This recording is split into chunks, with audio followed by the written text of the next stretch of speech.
Shiv, what are you proudest of from your time with the Roughriders? I think it was making Saskatchewan viable again. Because when I went there was nobody wanted to go. They badmouthed. Don Matthews used to have a thing about if you screw up, I'm sending you to Saskatchewan. And I didn't know what the hell he was talking about. But I think that's the thing that I'm most proud of. That myself and Danny and Bobby V, we did everything together. We looked at everything when we first got there, and I think we stayed on personnel for about 2 weeks when we first got there, trying to figure out who was coming back and who we were gonna cut, and then we got screwed on money a lot of times. Guys took the money and never showed up.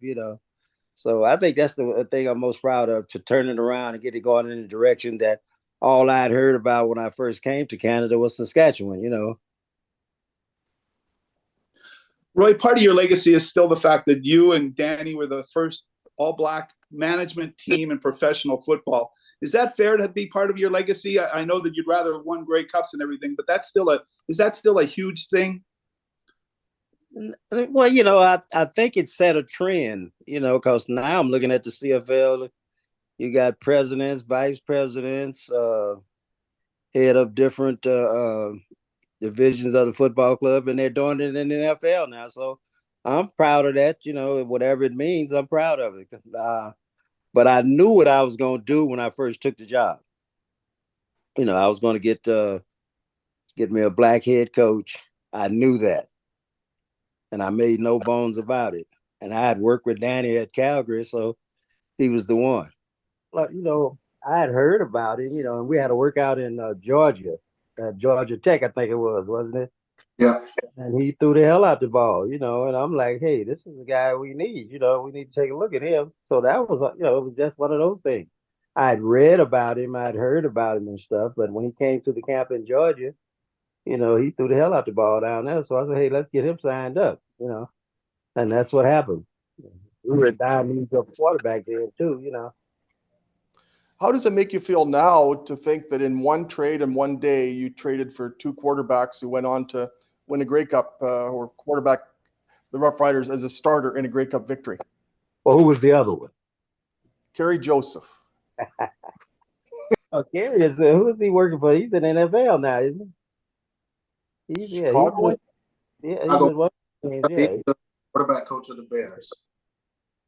But like I said, we needed a quarterback, and then we went through the Henry Burris fiasco and stuff. So we were desperate for a quarterback, and it worked out pretty good for everybody all around.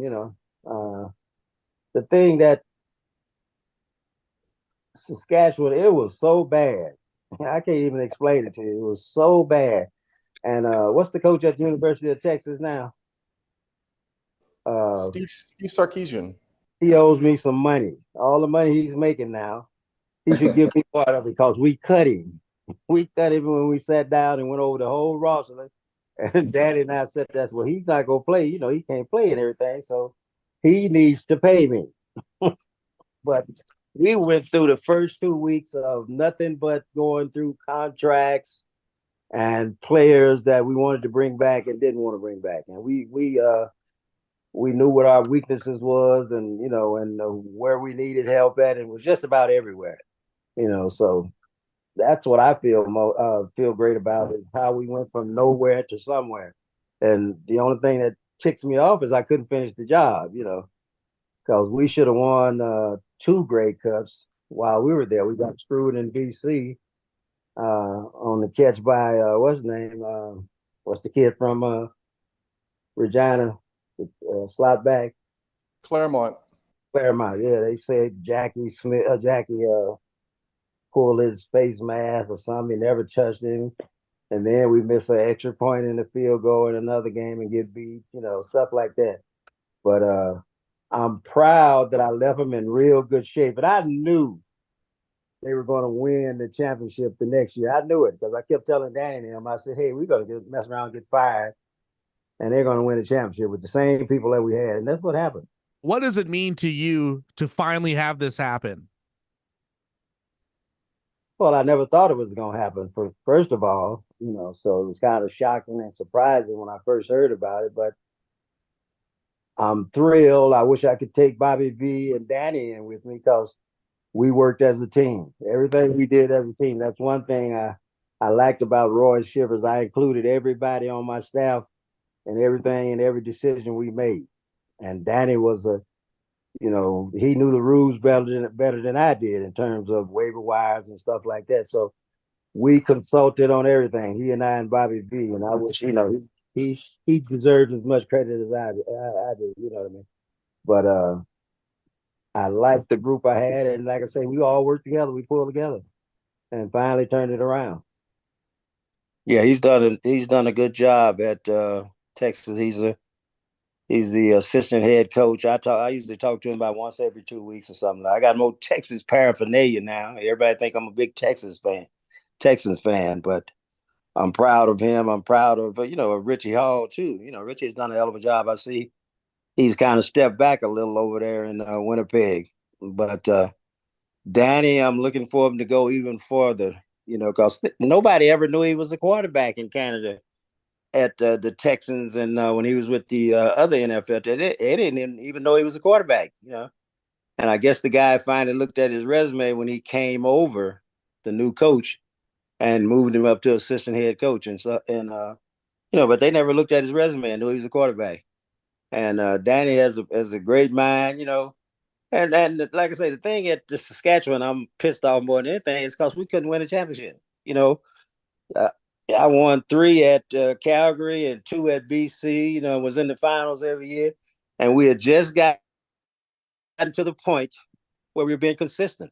We were being consistent about winning and stuff like that, and it all ended. And I didn't get fired. I quit. So, so that sets the record straight on that. But it was just I've never seen people interfere so much in what you were trying to do, and they knew nothing about football, and that was the biggest headache I had. People coming in from out in left field trying to tell you what to do, who to play, and stuff like that. But I really enjoyed my time in Regina. My jazz buddy there, we'd meet at the jazz club, So I had a good time. Met some great people, and I met some jerks, but I can deal with all that, you know. But yeah, I had a good time, and I was happy as a Jaybird. And when they won when they went to the Grey Cup the next year, after we left and stuff like that. But it was a good time, and I was in a place where people really enjoyed football. That's what I liked.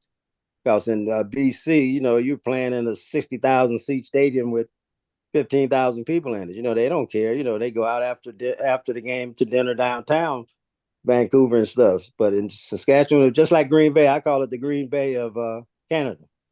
That was their thing, football. And that's what I liked.